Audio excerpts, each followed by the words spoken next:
आंबेगाव तालुक्यातील जिल्हा परिषद आणि पंचायत समिती निवडणुकांच्या पार्श्वभूमीवर राजकारणाला अनपेक्षित वळण मिळाले आहे. राज्यभरात एकमेकांविरोधात उभे असलेले शिवसेना उद्धव ठाकरे गट आणि शिवसेना एकनाथ शिंदे गट थेट एकाच व्यासपीठावर आले असून त्यांच्यासोबत शरदचंद्रजी पवार राष्ट्रवादी काँग्रेस गट आणि किसान सभेचीही तालुका स्तरावर आघाडी झाली आहे.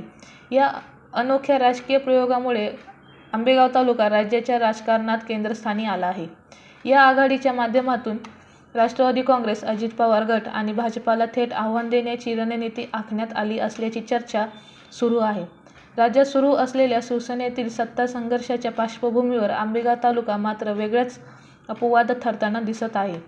स्थानिक प्रश्न, शेतकरी, आदिवासी समाज, ग्रामीण विकास आणि पंचायत राज संस्थांमधील स्थैर्य या मुद्द्यावर वैचारिक मतभेद बाजूला ठेवत ही आघाडी आकाराला आली आहे. या नव्या समीकरणामुळे आगामी निवडणुका अधिक चुरशीच्या होण्याची शक्यता असून अनेक गट आणि गणांमध्ये थेट दोन आघाड्यांमध्ये सामना रंगणार असल्याचे संकेत मिळत आहेत. काही जिल्हा परिषद गटात जिल्हा परिषद सदस्यांसाठी उद्धव ठाकरे पक्षाचा उमेदवार, खाली दोन गणांमध्ये पंचायत समितीसाठी शरदचंद्र पवार पक्ष आणि एकनाथ शिंदे पक्षाचा उमेदवार याप्रमाणे आघाडी करण्यात आली आहे.